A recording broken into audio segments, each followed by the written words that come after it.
Live from Rock Solid Studios in Granite Falls, it's time for MinneZona Sports, live with DJ Mattie C and Paul the Shield Vold.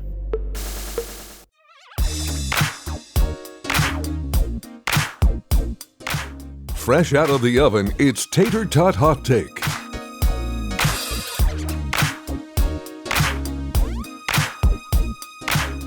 All right, well, Shield, we're back. No, we are. Oh, man. Okay, well, 2020, that's basically what we got to say here, with everything that's been going on. So we'll let the zoners get in here, but obviously we're talking Vikings first thing. For one, Shield, how's it going? I forgot to ask you that when we. Well, up until the start of the show, things were starting to look up. Then the start of the show happened. Boo! Just straight down. But let's hope we can redeem ourselves here in the next hour. I would hope so. I would hope so. And the thing is, we got a lot to get through. We already did the Tater Tot Hot Take to start off. Don't know what happened, but you know what? We're here. We're ready to go. We got another show coming at you real quick. So, anyway, Voldy, good news. The Minnesota Vikings have won their first game. It's about frickin' time. About time. And for one, there's a lot of good things. The offense was looking pretty fire, as the kids would like to say here. Mm-hmm. And it's really nice to know that the Vikings have a squad on the offense, I should say, especially with Cook just going off for like 100 and some yards. And then you have Thielen over 100 yards. You have Justin Jefferson over 100 yards as well. So, Voldy, what are your thoughts on the Vikings win over the Texans? I mean, it was the most complete game they played all year. Offense was going. Dalvin, Justin Jefferson, the line had its moments as well where they provided Kirk enough time to complete some deep throws. Still a lot of work to be done on that offensive line, but overall, it was even great to see the special teams really contribute as well, getting a turnover and setting up the Vikings in good position as well. Coming down to the very end when Houston was looking to go in and look at a chance at tying the game, the defense showed up. Even the likes of a couple of guys that weren't even on the training camp roster, if there would have been a training camp this year, that came up big. George Iloka, the second go-around with the Vikings, he was a big factor in helping out in the later stretch, helping strip the ball, get things moving for the Vikings, especially on the defensive side. Some big plays down the stretch, especially from Eric Kendricks, who's going to be the stalwart of that defense because, well, he's the most healthy and most consistent player out there as well. But it was a really good, nice little bright spot out of the week so far, and especially for the Vikings. Yes, it was. And, it's kind of one of those things, too, Voldy, where the Vikings played to their, full potential, I feel like, on offense. Now, defensively, obviously, there were issues, and we're going to get to the Harrison Smith ejection in a second. But the one thing that I was quite impressed with is the way that Kirk played, the way that the offensive line played. The run blocking was fantastic. The pass blocking it still needs some work. And I think not only myself, but the zoners, the Viking fans know that as well. So, I mean, there's still a lot of work to do with this team. Now, defensively, what I do like is our young corners are starting to play really well. Dantzler, Gladney had some. I mean, the thing is there's going to be some growing pains. And, yeah, they had some stuff that they missed. And Voldy, you can attest to this as well. I mean, they missed some stuff. But at the same time, they were able to recover. I mean, Gladney had a pass breakup. He did a great job and defending all of these, Will Fuller's a really good wide receiver. Brandon Cooks didn't even get a catch. He was targeted, but he didn't even get a catch. So, the Texans, I understand the Texans aren't the best team in the world. We all understand that. But at the same time, you're supposed to win that game. And the Vikings did win that game. Now, on the last play, Holton Hill was guarding Will Fuller at the time. Did the Vikings catch a break? Sure. Absolutely. I They agree did. yeah. And the thing is they still have to make the 2-point conversion. And I don't know. I think by the way that they were playing in the red zone, especially, they held them to field goals and things like that. But they also took advantage of Georgia Loca, who was, just signed off the practice squad. And obviously there are some things that he still needs to get caught up to speed on, but he needs to get caught up to speed on a little bit quicker, because there were some wide open, busted coverages, miscommunications, things like that. But at the same time, they did what they needed to do to finally get their first win of the season. I'm very happy. I was really hoping that we wouldn't drop to 0-4 like the Texans did, but hey, they pulled it off. But I'm very impressed with what they've been able to do so far. So the Vikings, the thing is, the next game, Voldy, is against Seattle, at Seattle, again. Why does this keep happening? I don't know. Voldy, looking into this game, the Seahawks secondary is a little banged up too.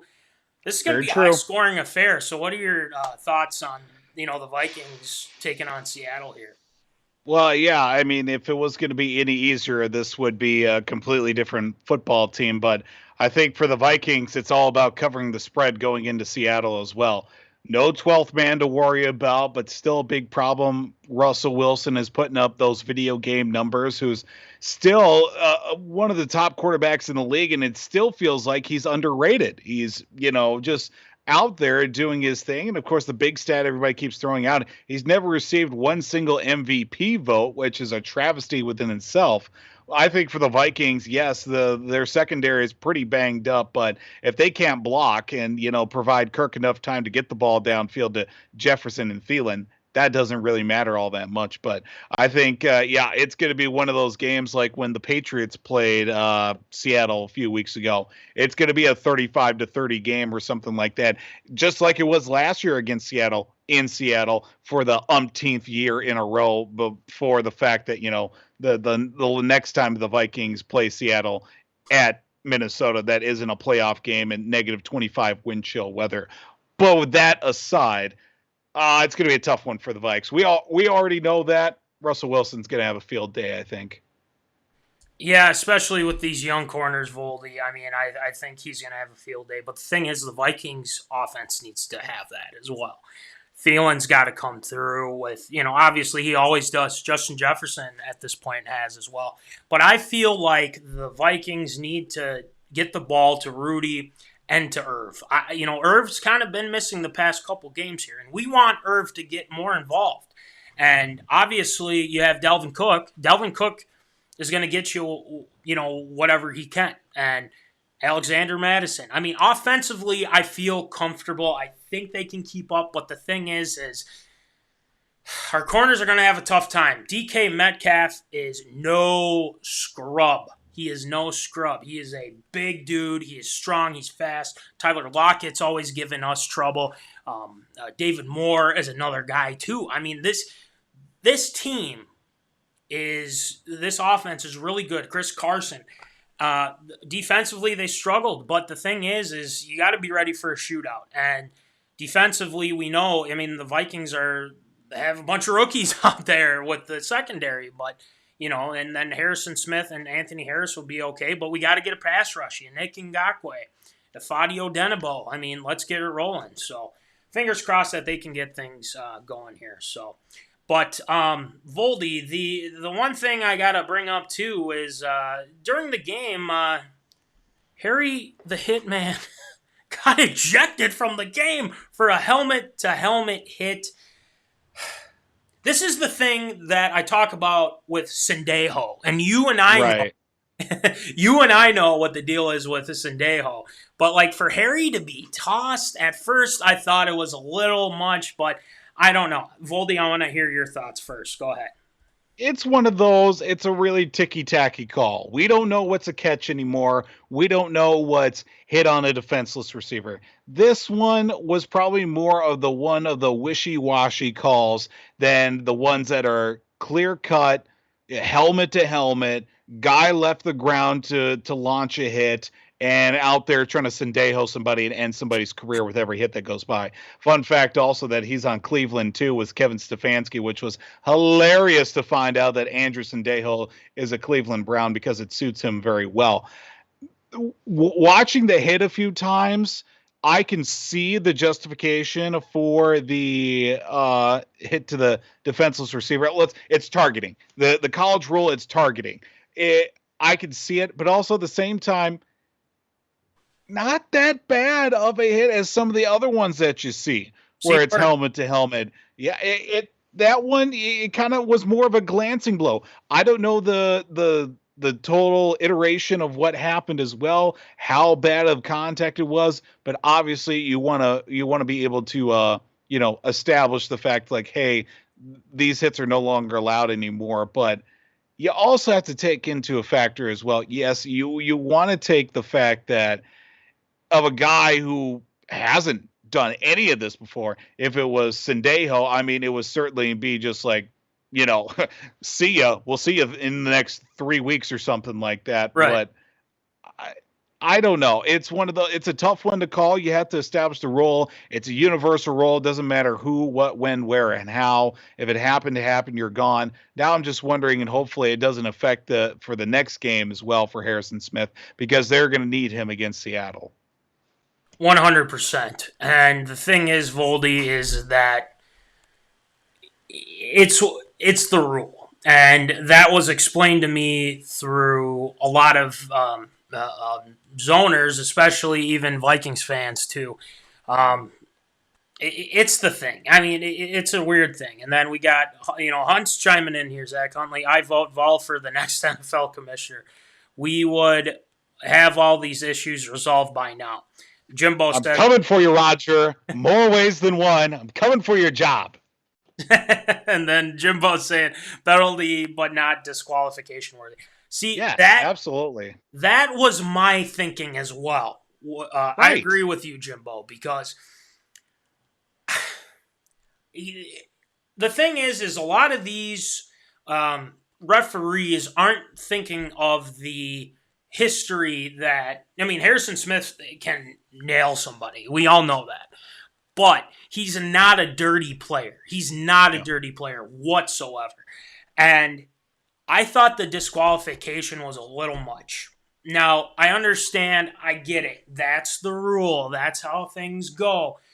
But at the same time, I just think it's a little much. I think maybe need to tweak that a little bit. But again, people think of the Ryan Shazier, incident too. What if they didn't do anything with that? Or, someone could get seriously hurt. Akins could have gotten hurt really bad. But obviously, it was a bang-bang play. And, Harry wasn't able to... He was going... I know he was going for the ball. We all know that he was going for the ball.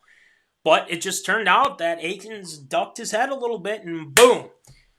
Don't understand why, they threw it out there, but it's just, I don't know, it's just ridiculous to me. I have never seen an NFL player disqualified. Didn't know the rule existed.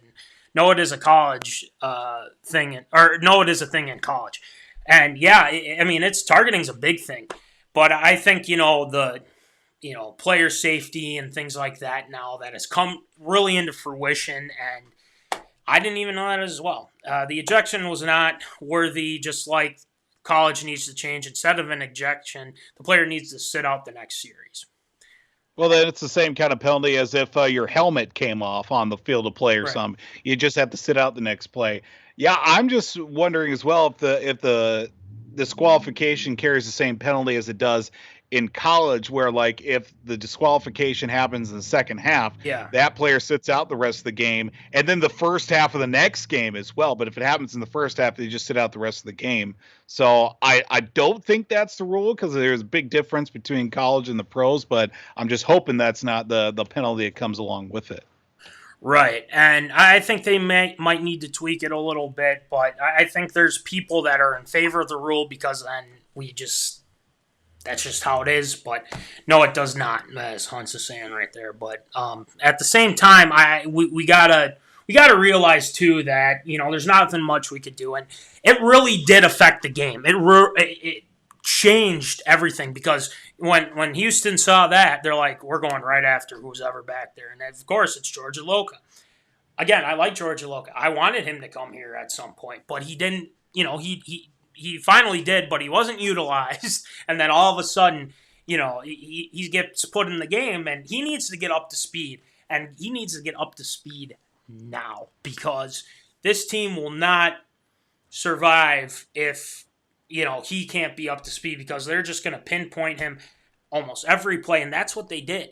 And there's nothing much you can do about it, but we'll have to see with George Iloka. He is a good football player. We just got to see some improvement and get nose to the playbook. Let's get rolling. Zim's not going to take that stuff. So, but it sounds like Harry will be back. I haven't heard anything to the point where it's like, oh well, you might have to miss a game because it was kind of a big hit. I assume a fine is coming, but it's a bang bang play. That's how I feel about it. But it looks like the zoners are chiming in here saying, hey, I kind of agree with you. And hopefully that you guys do. So that's just kind of how it is. But, again, Harrison Smith's not a dirty player. And I think we all know that. So we'll just leave it like that. All right. So, well, it's good that we got our first segment going. And all of a sudden. Finally. Yeah, exactly. We don't have Skype messing with us because it's been one of those days. It's 2020. 2020 hasn't gone right for us. So, anyway, this week, it's time for some Infinity rankings. We're approaching week 5 here. Or we're already in week 5 since, we got the Thursday game going on. But I'm going to pick my top 6 teams in the NFL because it's Infinity rankings. I got the gauntlet. You can't see it, but I have it. Just take my word for it. So let's get it rolling.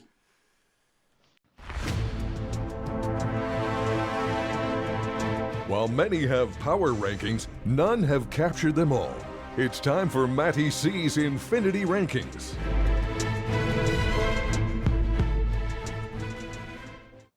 And just for the record, too, Shield, I haven't shown you my rankings yet, right? This is true. Yeah. I'm on pins and needles right now. Right, you're on pins and exactly. So the thing is obviously the Vikings aren't in this. I wish that was the case, but I can't put in the Vikings because they haven't been playing. Like they're not a top 6 team, that's for sure. But for the zoners, the big thing is I want to make sure that you guys know that this is how I feel with the rankings, and if you disagree, go ahead. Let me know in the comments section. Let us know. Here it is. All right. So starting with number 6, Voldy. No one circles the wagons like the Buffalo Bills. Yes. So, yes, Voldy, the Buffalo Bills are my 6th team. Okay, and the reason why is because Josh Allen has done a fantastic job. And I do admit that, and he's done a really good job. Diggs has been fantastic because, I'm still a Diggs fan, even though we traded him. But, hey, we got Justin Jefferson, different story. The Bills look really good, and they haven't lost the game. Josh Allen's been playing out of his mind. He's got a lot of weapons. They got a defense. Leslie Frazier is doing a great job with Absolutely. that defense. So I got the Bills at number 6. Now, let's move on to number 5. The Pittsburgh Steelers. Now, why do I have the Pittsburgh Steelers at number 5? Because, well, obviously they didn't play this past week because of the Titans being idiots. We'll get to that later. But the thing is that the Pittsburgh Steelers, Big Ben's back. You got Juju. You have Deontay Johnson. They've done a fantastic job so far with this team. And the thing is that Big Ben is healthy. He's ready to go. The defense is really good. TJ Watt's been on fire. And obviously, they're 3-0, and they should be. And they're a darn good team. So watch out for the Steelers. They're starting to get back to the steel curtain that they used to be. So they are at number 5. All right, so we're going to move on to number 4. The Green Bay Packers. The Green Bay Packers, okay. Now, this pains me to do this.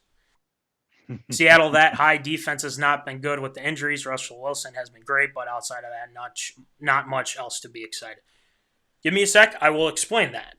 Now, the Green Bay Packers. Zadarius Smith, Preston Smith, their defense has been pretty good. Their offense has been on fire. Even without Devontae Adams, I mean, that Monday night game, I mean, good Lord, they were just killing the Falcons. But again, the Falcons have been awful too, so the Packers should be beating them. And obviously, they're the top offense in the league. Aaron Rodgers is doing what he needs to do. Aaron Jones has been fantastic. I mean, just ask Voldy's fantasy team. Aaron Jones, 44 points for him and whatnot way back when. But yeah, Green Bay. I got to give credit where credit's due, and I hate to do it, but I mean, I'm giving the Green Bay Packers their due. And again, they are a good team. The thing is, Rodgers is still Rodgers, okay? But at the same time, I'm not feeling he's super dangerous if he runs into a really good defensive team like, they don't play Pittsburgh or anything, but like if they were playing like San Fran, which is still a good defense, and obviously Seattle hasn't been where they need to be, but it's kind of how the NFL is right now. So yeah, I got to give credit where credit's due. I still don't like the Packers, just remember that. But I got to give credit where credit is due. So. All right, so moving on to our next one. Number 3, the Baltimore Ravens. You probably thought of this and said, well, they lost to Kansas City. And I'm like, well, yeah, they did. Kansas City's a good team. Lamar Jackson struggled, sure. But the Ravens have a good defense. The Ravens have a great offense, too. I mean, Lamar, Mark Ingram, J.K. Dobbins, and Hollywood Brown. Guys like that make that team so unique. Marlon Humphrey just got paid not too long ago on the defense. And defensively, they're pretty sound. And the reason why I have them so high is they lost to a really good team. And, I want to see them, the Ravens take on teams like the Bills and the Steelers and things like that. Let's see how they do. They're going to be playing the Steelers soon. So I want to see how Lamar does with that. And who knows? I mean, the Steelers and Ravens could flip-flop if one of them lose. So, yeah, I got the Ravens at number 3. All right, so Hunts was asking about this. I have the Seattle Seahawks at number 2. Why do I have the Seattle Seahawks at number 2? Now, I agree with Hunts on this front. Their defense hasn't been that good, Voldy. And, they really haven't. But the thing is that the one thing that makes this whole team run is Russell freaking Wilson. Russell Wilson, I've always been a fan of Russell Wilson. The way that he's able to throw the deep ball, the way that he's able to scramble, improvise, things like that. I mean, we remember the game, the Blair Miss Project game, Voldy, where, we don't want to, but we do. Yeah, well, we do, but he fumbled and he made something out of nothing. I mean, he was running around. I mean, the Vikings should have sacked him, that's for sure. But Tyler Lockett, and all of a sudden they go into scoring range, and then, they score a touchdown off that. I mean, I've never seen a guy, do that. It's almost unheard of with Russell Wilson. And the thing is that he's going to be taking on, the Vikings here, and obviously he'd probably carve us up like a Christmas ham, but at the same time, it's defensively, I feel like Pete Carroll and crew are going to figure it out for them. I mean, yes, their defense has been not that good, but at the same time, Pete Carroll knows how to create a really good defense. You got to remember, too, that, Griffin, guys like that, their cornerback, Griffin, and Trey Flowers is another guy that's pretty good, too. The thing is, they need to figure it out. Quandre Diggs is still there. But the Seattle is a team you got to watch out for because Russell Wilson is the guy that will will his team to win. And the thing is, he's a fantastic leader. And he's worked wonders with this team. So I have them at number 2. But They could drop if the Vikings beat them. If the Vikings beat them, then wow, we're talking about something Very different. much so. We're talking about something different, Voldy. Vikings are beating the Seahawks. Lucas, I hope that is Set in right. stone. And as Amber's saying, go sports. Exactly, Amber. Go sports. That's what we like to Do hear. the thing. Win the points. Yeah, exactly. Do the thing. Win the points. All right, Voldy. So, obviously, number one. I mean, I'm looking at your J-Mac jersey and obviously your KC hat. It's the Kansas City Chiefs. If they keep up 30 points a game, they won't really need to worry about the defense that much. Exactly. I mean, I'm glad we're in agreement there, Hunts. All right, so Kansas City Chiefs, number one. I mean, because it's Patrick Mahomes, man. I mean, it's Patrick Mahomes, Frank Clark on defense, Chris Jones on defense. I mean, Tyron, the Honey Badger. I mean, these guys have played phenomenal.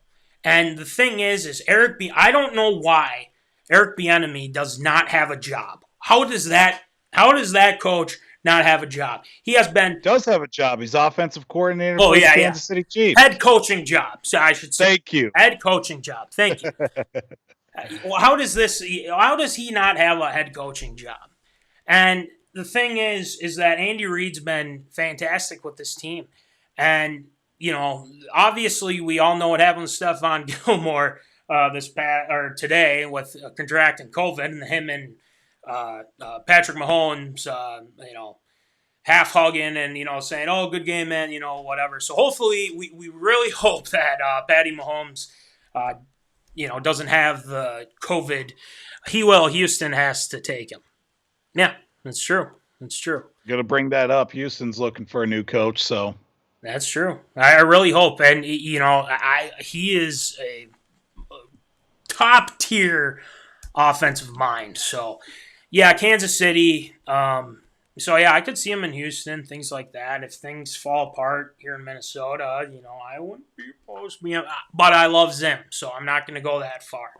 But, again, it's Kansas City. They're the number one team, and everyone knows it because then people bring up like, oh, well, what about about the Patriots game? They weren't taking on Cam Newton. They struggled and everything like that. It's like they won 26-10.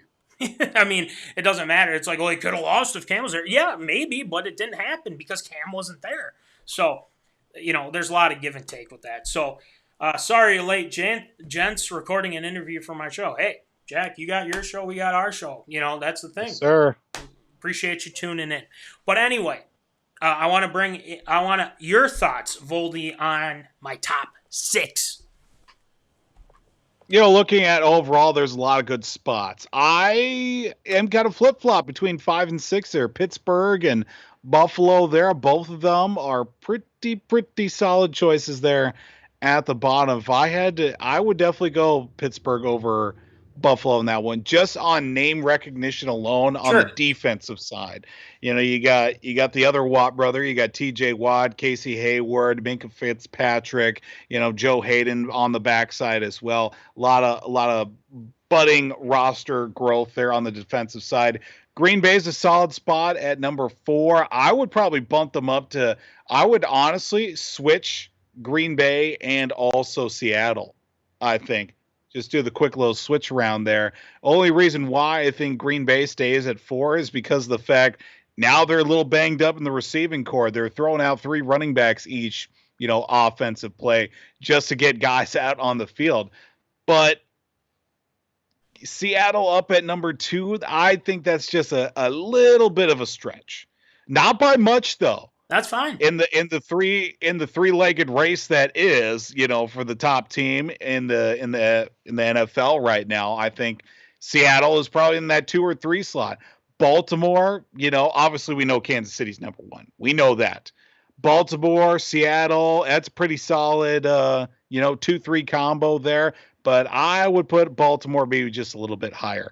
But your rankings, I mean, they are what they are, and the fact that, Seattle is doing this, and we keep talking about the fact that Russell Wilson, bring it up again, he's still underrated at this point after going to 2 Super Bowls and numerous NFC championship games, and he's still not getting the same recognition as the young guns, Patrick Mahomes, and also, you throw out there the likes of, Lamar Jackson, Deshaun Watson, if he was on any other team. I'd say this right now. If Deshaun Watson was on any other team that didn't screw him over like Houston, he'd be an NFL MVP right now. I would guarantee that he would be an MVP and take a team very deep in the postseason if he wasn't on Houston. Or if Bill O'Brien didn't screw the pooch on the whole franchise in the last 3 years. We'll talk about that a little bit later with A. But, I mean, we all know Kansas City's number one. Proof positive by the wardrobe choice for tonight. Well, exactly. And, I mean, again, people, that's fine. I mean, you can say, but I believe that Seattle just has that it factor. And the thing is they do. They have that it factor, definitely. With Russell Wilson. The thing is, well, the reason why you have Green Bay down there is because you don't like them. Well, at least they're in the rankings. Don't think that I'm just saying this because it's just if I didn't have them in the rankings, I'd probably be catching flack for that. But I got to put bias out of it because they have been really good. The reason why they're at 4 is because I believe the Ravens are a better team, and I believe the Seahawks are a better team. I was debating whether to keep Kansas City and maybe Baltimore, then Seattle, then Green Bay. So there's a lot of consideration between this, and you know what? That's fine because anyone can make any type of ranking, and that's totally fine. Russell Wilson did a fantastic job, or has done a fantastic job so far, and they're a good team. They are a good team. The thing is, if the Vikings beat them, then hey. Lucas made a bold statement saying the Vikings are going to beat Seattle. I hope that's the case because, honestly, I am sick and tired of the Vikings going to Seattle and losing. I am so sick of it. So, I don't know. But we got Jimbo chiming in here. Chiefs, okay, Packers, Ravens, Seattle, Bills, Steelers. I can't disagree with that. I can't disagree. I bet it pains you to put the Packers at number 2, though, Jimbo. Nice. I bet you any money. I mean, it pains me. It pains me with number 4. But again, just to show you, what we got. I mean, it's not that bad. It's not that bad. So, but you got to give Seattle some credit. You really do. You really do, though. Honestly, I mean, it's crazy. Yeah. So we'll just. It's that West Coast bias, I'm telling you. Yeah. There's that too. So. But anyway, this was Infinity Rankings, so zoners, please chime in. What are your rankings? Yes, the Packers still suck. Thank you, Jimbo. Yeah, we don't like the Packers. It's fine. But again, we're gonna move on to my favorite segment, Voldy's favorite segment, everybody's favorite segment. It's called Absurd or Approve. It's time for everyone's favorite segment, Absurd or Approved.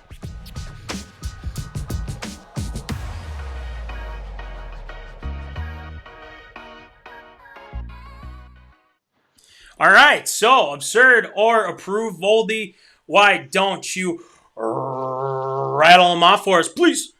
All right, the last 48 hours in the Vold Men group chat has been blowing up here with our first one because Bill Guerin is wheeling and dealing with the NHL entry draft today, and also from yesterday as well. Minnesota Wild making not only moves, but making big moves as well, because Bill Guerin is revamping the roster and shoveling the crap out the door.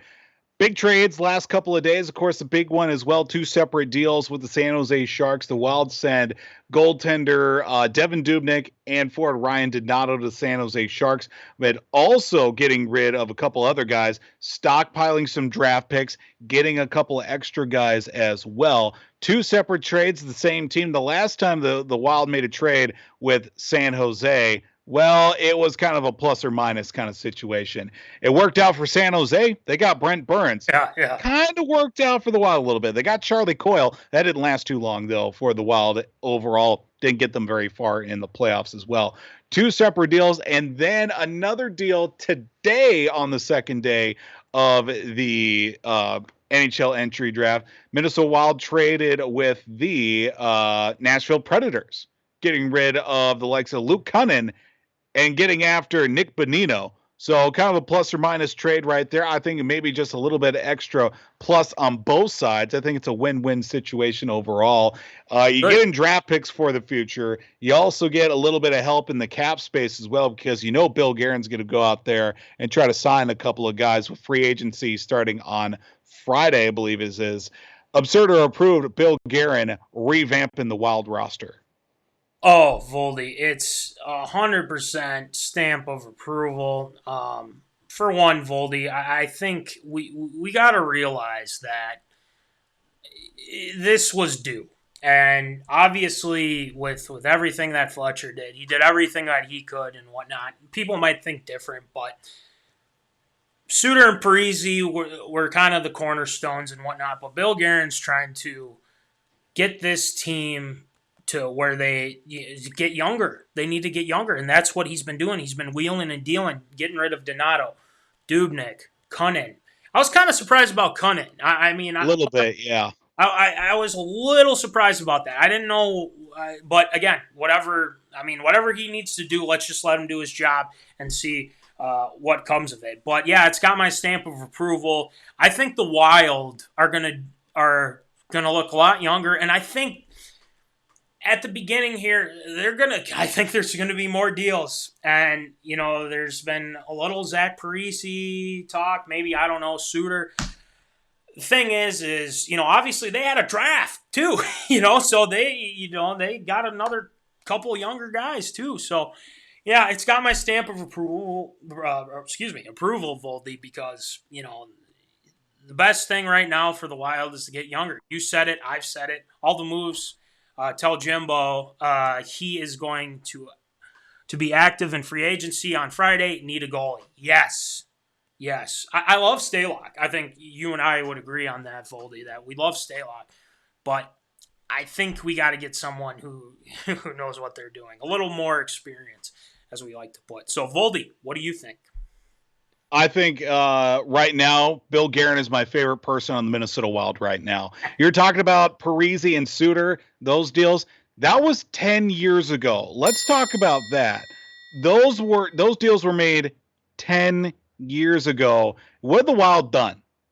Not that much. They've gotten to the playoffs a whole bunch, haven't been able to get past Chicago, and well showed as well. You got to get rid of, I hate to say the loose ends. I unfortunately wanted to see Ryan Donato stick it out maybe a couple years and try to find his way through. Just wasn't meshing very well with the trade. I mean, it worked out for Boston last year when they got Charlie Coyle. Devin Dubnyk, we all saw the writing on the wall there. Luke Cunnin is going to go to a place where he's going to get a lot of action here and there as well. And Nick Bonino is a very interesting choice. He's been around for a little bit. He's been with Anaheim and then with Nashville the last couple of years. Draft picks are a big thing because this is going to be Bill Guerin's team, and he's already making the moves to establish the fact, look, we are putting something together. The guy that they drafted last night with the 9th overall pick, Marco Rossi, I mean, he's a pretty well-established kid out of Austria, and he certainly looks like he could be the next, that Kaprizov guy that's going to be coming for the Wild, hopefully this season as well.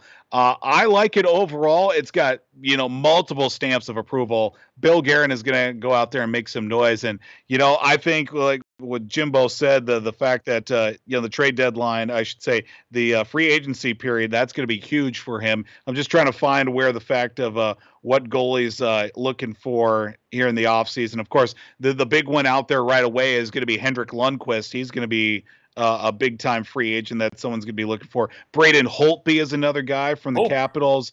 Jacob Markstrom, Theo Fleury as well. Those are some well-established names out there that are going to be looking to go fairly quickly in the free agency period. So I think, in fact, Bill Guerin's making all the right moves, and it's definitely got my stamp of approval.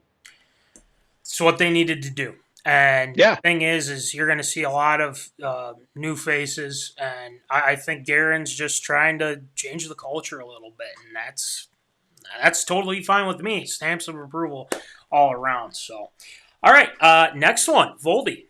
Well, this one came to us a little bit late last week, so we weren't able to get it in during the show, but it was announced that last week that the NCAA did something right, did something for Minnesota, and reinstated wide receiver Rashad Bateman so that he can play for the Minnesota Golden Gophers after opting out, and he also signed with an agent, declaring for the NFL draft as well. When he found out the season was going to be canceled, now they reinstated it. He wanted back in. He was back in school, yada, yada, yada. But he's back. Changing his number from number 13 to number 0, obviously for a zero tolerance in racism. Yes, Agent Zero is calling. Absurdo approved. Rashad Bateman coming back for the Golden Gophers. Oh my gosh. I mean, is this even, like, if you think of this as absurd, you need to, like, leave. Absolutely just get out of here. Stamp of approval as I'm putting up here right now. I mean, this young man has shown a lot of promise, and he's definitely, I think he's ready for the NFL. But I feel like people think, well, is it going to hurt? Is it going to help? It's going to help. It is going to help. And the thing is, the only thing that will set him back is an injury, and we don't want that to happen. Knock on wood. So hopefully, Rashad's going to be fantastic. Tanner Morgan has another weapon to throw to. And the thing is yes, you lose Tyler Johnson, but you still have Ottman Bell too. I mean, this team's going to look really good again because, again, row that boat, #Fleck effect. And Rashad Bateman showed a lot. He showed a lot of loyalty to the Minnesota Golden Gophers. And he is going to be a fantastic receiver in the NFL, just not coming up here because he didn't know what was going on with COVID and whatnot. Approved. Sorry, I do like my Gophers, but my Gators are much better. Well, they're in the SEC, but the Gators have been playing pretty well too, Hunt. So definitely got my stamp of approval with Bateman. Bateman is going to be fantastic, and the number 0, Voldy, I love it. Let's go. Absolutely. So stamp of approval from me, Voldy. What do you think? Also, the fact that this is the first year that college players can wear the number 0 is even 10 times better, knowing that it's going to be on a Gophers uniform too. I think this is perfect. He at the time, not knowing that the Big Ten was going to be coming back, he sold his draft stock as high as possible. He was out. He was going to do it. I mean, Mel Kiper's got him listed as the number 10 overall prospect and number 2 wide receiver in the 2021 draft. Now this is only going to go in the direction of the fact that it's going to help him out even more. It's going to give those coaches and draft experts more current tape to show that he can go out there and he can make a play or two. Obviously last season was a wonderful season for Tyler Johnson as well. He got himself drafted and signed with the Tampa Bay Buccaneers. This is going to help him out as well. Maybe it pushes him even a little bit further because of those other guys. The guy that's in front of him in that draft class is the number 1 overall wide receiver prospect. It's going to help him out, and it's also going to help the Gophers as well. They've got more consistency now in that receiving core. Ottman Bell and also Douglas coming back as well because they were eligible for this season. Now you have that solidity. You've got the top 3. You got the 3 set right there for those 3 receivers. For Tanner Morgan, I think this is a big time stamp of approval. I'm just glad the NCAA let him do this because obviously circumstances with COVID and whatnot, if they didn't do it, I'd be so disappointed. I'd be pissed. But again, he made that decision, and obviously I applaud him for that because, again, if he wants to get ready for the NFL, but he wanted to come back for his teammates and obviously PJ Fleck because #Fleck effect, and it's really showing too. I mean, the Gophers should be ranked, at some point. Well, obviously we disagree with the rankings because the Big Ten hasn't played yet. But anyway, I mean, Rashad Bateman. Very happy he's back. I love the number 0. So let's get to rowing that boat. Let's go. So anyway, next one, Voldy. Well, this one was going to go in one direction, but last night and the night before, actually it was last night, went in a completely different direction that was going to answer absurd or approved as well. Trey Lance, quarterback at Marshall, Minnesota, quarterback for the NDSU Bison. Well, I guess now going to be former quarterback for the NDSU Bison. Yep. Was announced that the draft eligible sophomore is declaring for the 2021 NFL draft after playing the one game against Central Arkansas. Was a little bit dicey there in the first half and the early goings of the second half. But Trey Lance is going to be declaring for the NFL draft. Threw his first college interception as well after not throwing one last season. Absurd or approved, Trey Lance declaring for the NFL draft. I mean, it's definitely got my stamp of approval, and the reason why is we all know that Trey Lance is a very good quarterback, and Voldy, you've seen him play at Marshall, and the thing is that this is a guy that is going to be ready to go, and obviously, we're a little biased because he's from Marshall, Minnesota. I mean, we got stamps of approval everywhere for Trey Lance and whatnot, going to NDSU, doing a fantastic job. And, yeah, like Huntz was saying, I mean, it looks like the Vikings get the mock draft with him, and that's fine. I'd be A-okay with that. The thing is, and what do you do about Kirk, too? So, but, we don't need to go into the Viking aspect of it, but mock draft is, there's still a ways out. And so let's see how the season progresses, things like that. But it's got my stamp of approval because, under these circumstances, I assume Trey Lance would be playing the full season without any issues or anything like that. Ooh, Jimbo says absurd. Ooh, looks like we got a little different. Well, Jimbo, please explain when you get a chance here. But it's got my stamp of approval. I think he's developed. NDSU's done a good job at, getting quarterbacks right. Carson Wentz did really well. Obviously, he had the injury and he hasn't been playing well too. But at the same time, we know what the work ethic is with Trey Lance, and I feel like he can be a really good NFL quarterback. So let's see what happens. But yeah, it's got my stamp of approval. So Voldy, what do you think? I'm gonna have to go on a bit of a different tangent here. I'm gonna have to agree with Jimbo on this one. Okay. I think it's a little bit absurd. Now, hear me out. Hear me out here. I'm hearing. Obviously, you can look for two angles. One, Trey Lance has already done everything that he has done. He had a perfect season, 16-0, didn't throw an interception, 35 touchdowns, no interceptions, won national championship. First year starting at NDSU. Right then and there, you could say, what else does he need to prove? I kind of see it as more of a bit of a seasoning opportunity. Because an interesting stat that I ran across here in this article that I found. Now, since 2006, the NFL draft, 6 quarterbacks that have been taken in the first round with fewer than 20 college starts. So let's run down this list. Ryan Tannehill, 19 starts. Okay, a bit of a rough start, but, he's kind of bouncing around a little bit. Kyler Murray, the jury's still out on him. Mark Sanchez. Dwayne Haskins, still early as well. Cam Newton, former NFL MVP, but, he played one season at Auburn. He played a season at Blinn College, won a junior college national championship, had that whole thing down in Florida. I'm sure Huntley would like to describe that. And then the least amount of starts in college, but got drafted in the first round, Mitch Trubisky.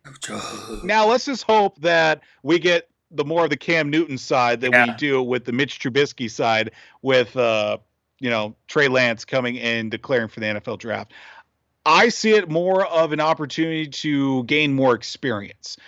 Yes, you're at the top of the mountain right now. You're selling your draft stock as high as possible. If you're getting compared to 2 quarterbacks, Justin Fields and Trevor Lawrence, who are in Power 5 conferences and competing for national championships every year in the FBS as opposed to the FCS, and you could quite possibly leapfrog both of those men, obviously you want to go out there and A, continue playing the game that you love, and B, make some money at the same time. I just see it as more of a seasoning opportunity for Trey Lance. I think it's absurd. Well, and that's totally fine. The thing is it's just from what I've been hearing of what he's been able to do, and obviously with development and everything like that, I'm all for that. Now, obviously this one game showcase, I don't know how I even feel about it too, but I feel like if this was still a full blown season, Trey Lance would be playing for NDSU. I don't think he'd be like, "Hey guys, I'm gonna head out." Let's see. He got into some trouble. Tebow coming back for his senior year gave Newton the reason to also leave. Also, That's true. that Or is true too. yeah. But I people think he still needs more development, but I feel like he's going to find the right people to get him ready. And if it doesn't work out like that, then that's fine. Okay? But the thing is I think the work ethic he can develop, he'll have time. He has a lot of time on his hands now. I mean, he'll be preparing for the NFL draft. And he'll be ready to go. I mean, but at the same time, too, I don't blame you for calling it absurd because maybe he does need more development. I guess we're just gonna have to see. But he's made his decision, so that's all we've got with that. But we'll see what happens. I really hope that he does well, and I think he will. I think both of us are in agreement that it might take some growing pains in the NFL. I mean, that's another thing too. So. I also see it too as the fact that game this past Saturday in Central Arkansas, that was their fourth game already of the year. While NDSU came in, that was their first game of the year and first since that national championship. Trey Lance, obviously he got the win and they were able to pull back in the second half. He needs a whole season of games like that. He needs to have some ups. He needs to have some downs, some struggles. Sure, there were a couple of points at the end of, in the middle of last season that weren't exactly, perfect games that he performed as well. Didn't throw an interception. There were a couple of close calls last year, but sure. He needs to have those game situation, happenings going for him. Sure, you can prepare all you want, but, you can prepare to be able to throw a perfect spiral, but you can't prepare for a 6'5", 295 D tackle coming straight at your grill unprotected because nobody picked up the blitz on it as well. Stuff like that you can't teach. That's true. You got to let it happen. Obviously, you can review film as much as you want, but until it actually happens, it's just going to be a different situation. But, obviously we do wish the best in Trey Lance and his preparation for the draft. And let's hope he goes to a team that's going to be able to put in a decent team around him, unlike Deshaun Watson in Houston.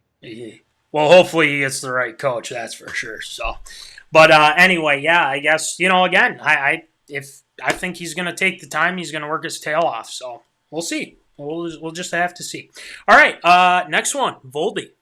Well, over this weekend, a complete debacle that was the NFL and could be early warning signs of what is yet to come. The Tennessee Titans are just running rampant with positive COVID-19 tests. Meanwhile, the Minnesota Vikings are completely unaffected because they weren't even within 6 feet of the Titans when they were at US Bank Stadium. Thank you. I'll be here all week. And that also played an effect. Of course, Cam Newton for the New England Patriots tested positive for COVID. At the time, literally the only person of the whole team that was positive for COVID-19, forcing the Patriots to fly to Kansas City day of, play against the defending Super Bowl champions, make a decent run at it, lose, and then go back, and now the wheels are starting to fall off so slowly as well. What is going on with the NFL, and specifically absurd or approved? Everything happening it's Wednesday now, the last, 24, 48, 72, whatever's after 72, 96 hours, we'll say, that's gone on with the NFL. What is happening? Well, here's how I'm going to decipher that. The NFL has done all that they can to make sure that there's limited positive tests, things like that. But the Titans, good Lord. I mean, they're having these private workouts and things like that and not telling anybody about it, doing it on their own, not wearing masks, things like that. I mean, the Titans could fully screw this all up for everybody. And that's the last thing we want to have happen. Now, I'm surprised the Vikings didn't contract COVID-19 when they played the Titans. But honestly, Oh my gosh. I just, every time I see a positive, so and so gets a positive test here, positive test there, it just drives me up a wall. And the thing is I think you can take every precaution. Love the show, fellas. Got to go. Wife wants to cuddle, and I'm powerless to resist. Well, hey, I Keep it PG, Jack. That's my cousin you're talking about. sprinkle a 13. Sprinkle. Sprinkle of Yeah, 13. yeah. But the thing is that there's also the replay too. So check that out too, Jack. But anyway, moving back to I think you can take every precaution that you can. Sounds like major penalties could be coming for the Titans for that practice, and I hope there is. I really hope there is. And I don't know if Vrabel approved this or not, but Vrabel should know better than that. But at the same time, too, going back to Cam and Stephon Gilmore, too, I feel like, it doesn't seem like Cam was going out and partying or anything like that. It didn't seem Stephon Gilmore is the type of person that would do that, too. But it happens. I mean, this virus is so unpredictable. And trust me, I'm not defending the Titans. I'm not defending the Titans because I think they could have. With these 2 additional positive tests, there's games in jeopardy right now. So, and then we have to wait. We have to wait for the test to come back for the Patriots, and then now the Titans again. So, what are we doing here? So, the thing is the NFL has to come down hard on the Titans. I don't think you can yet on the Patriots unless we find something out that, were to happen and whatnot. But I think you can try and, limit you can wear a mask, you can do hand sanitizer, social distancing and everything, but I feel like it's going to happen. Oakland players fined for charity event. No one wearing masks either. Yep. Just wear a mask. That's all you got to do. Just wear a mask. Just wear a mask. Just wear a mask, hand sanitizer, social distance. That's good to go. All you have to do. You're good to go. So, yeah, it's absurd that players are doing this, not wearing masks, things like that. Las Vegas, sorry. Yeah, that's right. Yeah, that's true. That's a bit of an adjustment. Yeah. But anyway, Voldy, what do you think? I was just more surprised by the fact that Tennessee, now up to, I believe, 20 players in team personnel infected, none by the Vikings, and they already called off that game against Pittsburgh that was supposed to happen this past week. And now going into the game on Monday, literally one person on the New England Patriots at the time, Cam Newton, was literally the only person who tested positive out of the 53-man roster, probably another 10 to 15 coaches, all the game day staff, the essential personnel that are part of the travel. One person tested positive, and then Stephon Gilmore is tested positive as well. We, obviously the fact that if you get a negative test right away doesn't mean that you don't have it already and hasn't registered, yada, yada, yada. I'm no doctor. I'm just saying it's crazy. Could this be the possibility of, more games getting canceled? Absolutely. This is the day and age that we live in. We could go out possibly having Tuesday, Wednesday night football games coming up here, maybe even Friday as well for the NFL. They're going to try and get in all these games as much as possible. Obviously, it's a logistical nightmare, but the whole world is a logistical nightmare right now. We're literally taking it hour by hour, minute by minute in most cases as well. I just think overall, it's just absolutely insane the fact that we're now into, this will be week 5 coming up tomorrow. And this is the first real, breakout situation that has happened because in Major League Baseball, it only took them a couple of weeks for, the Marlins and the Cardinals to have those big outbreaks to the fact where the last 30 days of the season that the Cardinals were playing like 7 double headers and like 5 games in 3 days or something like that. Right. It's crazy. It's only going to get weirder from here. And I'll just be now at this point, I'd be surprised if we get through, if not halfway through the season, a full season for sure. And it seems like the NFL's prepared for that. And obviously you brought up the Marlins and the Cardinals and whatnot. But they just made terrible decisions, not wearing masks, going out and partying, things like that. I mean, you bunch of idiots. The thing is, the Titans, I don't know what the hell they were thinking. I just read that they are talking that's this could be a historic punishment for the Titans. Well, death penalty. This is what happens when you do stupid things, okay? It's kind of like the poll ads not spending money, okay? But we already got into that last week. We don't need to bring that. We're talking football here. But at the same time, it's just pure stupidity. And the fact that Mike Vrabel, if Mike Vrabel knew about this, what are you thinking? What are you trying to do? What are you trying to accomplish? You already lost a lot of your starters. Corey Davis just got a positive test. Oh, and Adam Humphries, Daquan Jones. I mean, is it going to be Tannehill next? Who knows? So, yeah, they have to figure it out. But Cam, I feel like Cam and Stephon Gilmore, let's just wait and see, hear more and see where it goes from there. So, all right, so moving on to our last one, Voldy.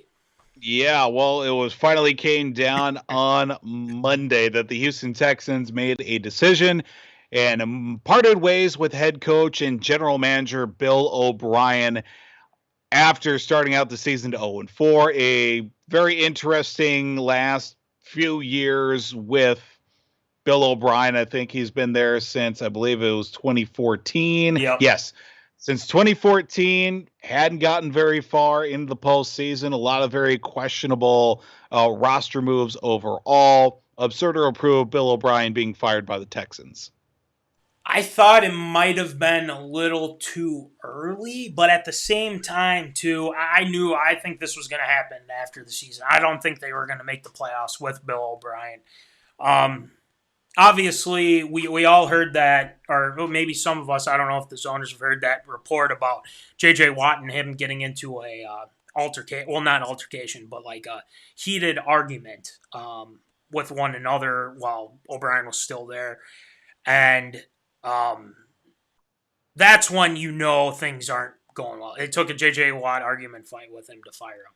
Yeah, and I agree, and I'm with you there, Hunts, because it's one of those things where they or J.J. Watt, guys like that, they lost faith in him.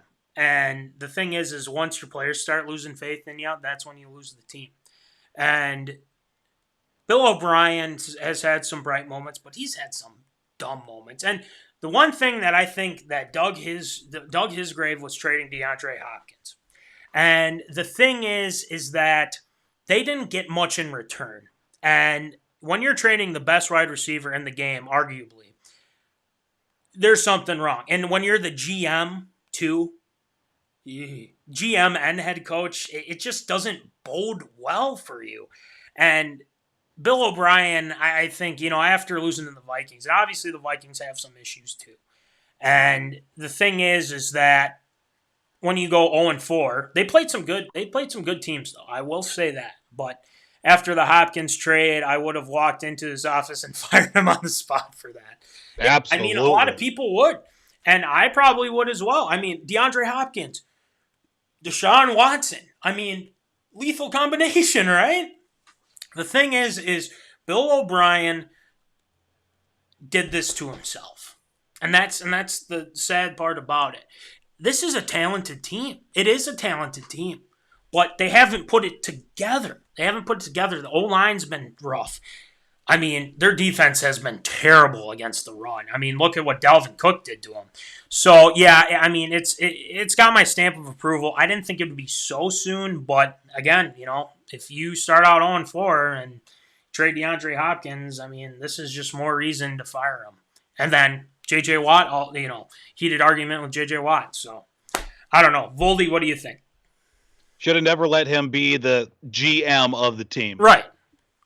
Yeah, that's my first thing. Should have never let him do that. Should have hired within, because when they let go of their general manager in 2019 and let Bill O'Brien do the Bill Belichick thing, because that's honestly what it is, he's got the final word in all of that with New England. But Bill O'Brien trades Jadeveon Clowney to Seattle, trades 2 first-round draft picks to Miami for Laramie Tunsil and Kenny Stills. Yeah. Laramie Tunsil, not a terrible lineman. Pretty consistent in the last year or so.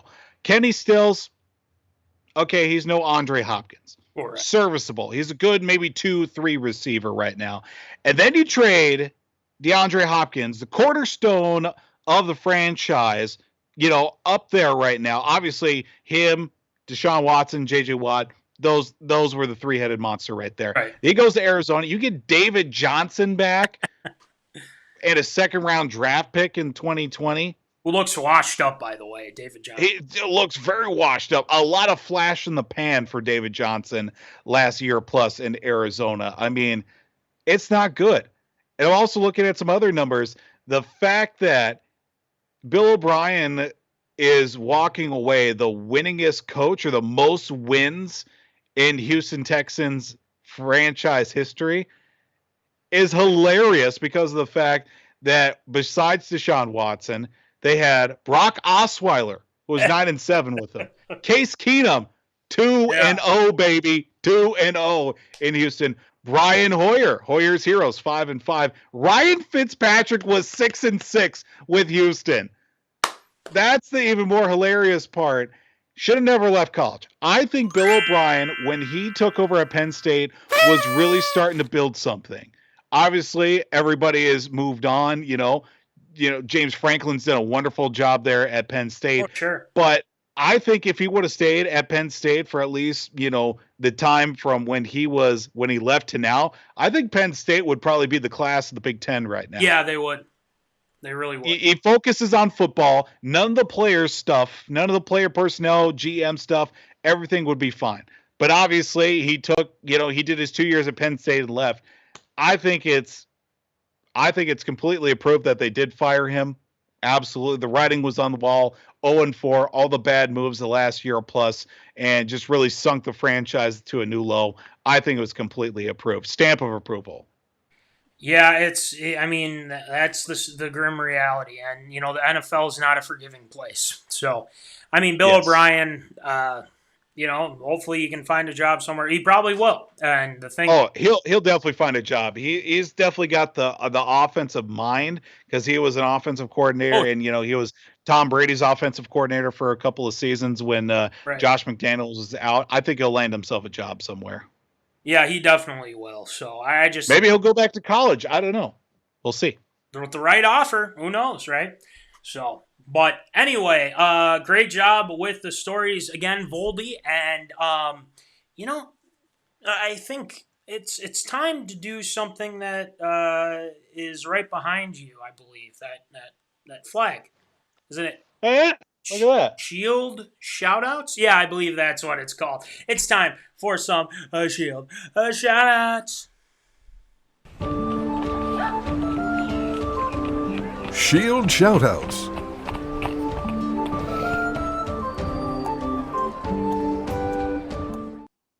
All right. So anyway, it's time for some Shield shoutouts. Hunt is saying Miami has their QB of the future and now a free top 5 pick this year because of the Texans. Yikes. The O'Brien effect, apparently. So, Voldy, please tell us, who are you shouting out this week? Well, first off, of course, with all the moves that have been going on with old Bill Guerin and the Minnesota Wild, the Minnesota Wild did unveil something yesterday, unveiling their 20th season logo, featuring the old jersey font as well. And 20 seasons of the Minnesota Wild still feels like yesterday. That's, obviously when they were announced that they were coming back.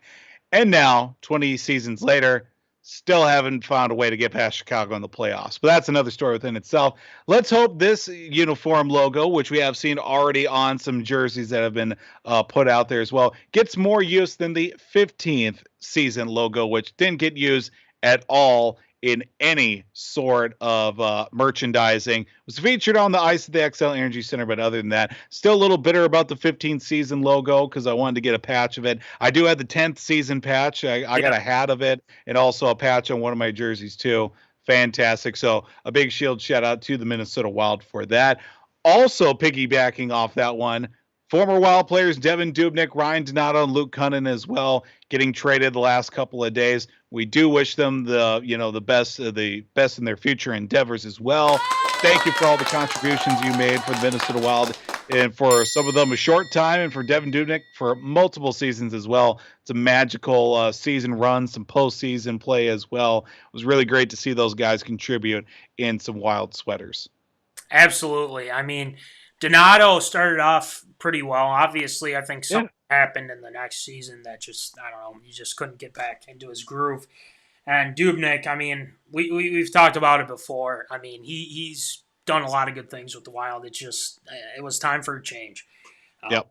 And Luke Cunnin was always good too, but I think Guerin has a plan. So again, thanks to those guys, and hopefully, Voldy, you're adding more to your collection with your patches. I love it. Oh yeah, we're hoping so here in the near future. We get down there and maybe swipe a few as well. But getting back here with Shield shoutouts, happy retirement to former catcher Francisco Cervelli, who announced his retirement on Saturday after 13 major league seasons. He's past season with the Marlins as well. He has claps all around, finishing his career with a 268 average, 41 career home runs, 275 career RBIs as well. So happy retirement to Francisco Cervelli. And unfortunately, we have to end Shield shoutouts on a bit of a somber note as well. Passed away on Friday, former baseball legend, former Cardinals stud pitcher Bob Gibson passed away at the age of 84.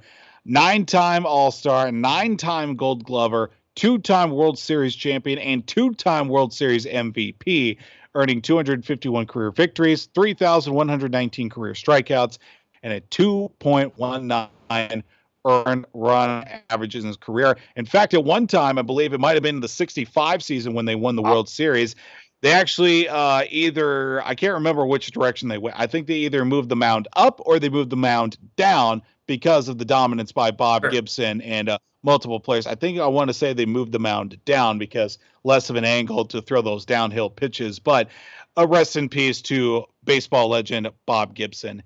That'll do it for Shield shoutouts this week.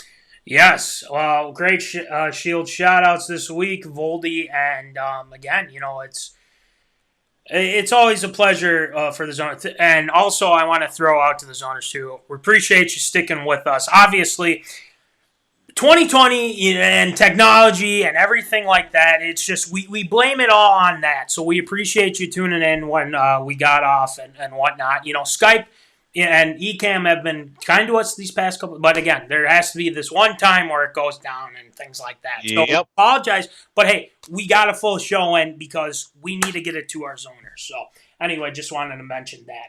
But another thing, Q&A Thursdays. Let's go.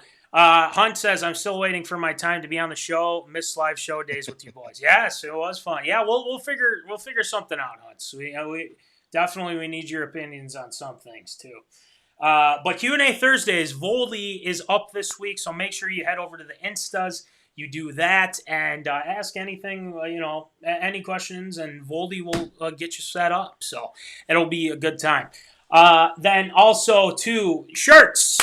We've got a lot of shirts. If you don't have your shirt yet, talk to Jimbo, talk to me, talk to Shield, talk to the Kerf Doctor. We can get you set up because you buy a shirt, it helps us. Pay for the internet service for you guys. Obviously, it didn't go well from the beginning, but again, sometimes it's out of our control, and that's exactly. What works. So $20 for the shirt, and then $5 shipping. Jimbo will get you set up. And we'll do it because Venmo, PayPal, whatever you do, carrier pigeon, whatever. All right, so moving on here. W2 Performance, the Barbell Nerds, Will Rattel, Hunt has got his now. So make sure, Zoners, you get yours, right? So you can help us out because we love the Zoners. But anyway, W2 Performance, the Barbell Nerds. Still, I think their new a new episode's coming out here soon. Jimbo's got his, mine. Yeah, everyone's got their shirts on. This is awesome. Absolutely, it's Wednesday, baby. It is Wednesday. So the thing is Will Rattel's doing a fantastic job. He's been sharing our stuff. We've been sharing his stuff. So we appreciate the love from Will Rattel. And also one other thing, Jack Kiesling, Jack's Junkyard, MinneZona, stamp of approval. Jack has been a loyal Zoner. He's been tuning into this show. He loves everything that we've been doing. We love everything that he's been doing. So we got stamp of approval for Jack as well. So we just want to make sure that, all the zoners, we're shouting out all the zoners we need to and things like that. So, yeah, I think that'll do it for MinneZona Sports Live. But one more thing, the shirt that I'm wearing, people have asked about it, the Grum, KFAN. Just wanted to throw that out there because obviously I was an intern for them, and the Common Man and Tenna B, Mark Rosen was there as well. So just wanted to wear that shirt today because why not? Because we love KFAN. Shout out to Chad Abbott as well. So anyway, Voldy, good job. And Thanks, sir. I don't know if we'll be back next week because Voldy's got things going on. Mattie C, we'll see if we can, work something out. So stay tuned. We'll keep you posted. And if anything transpires, the zoners will be the first to know. Check out the page, things like that. But until then, remember, folks, keep in the zone. Holla. Thank you for watching MinneZona Sports Live. Join us Wednesdays at 7 p.m. for live show broadcast. And as Voldy likes to say, follow us on all the socials medias.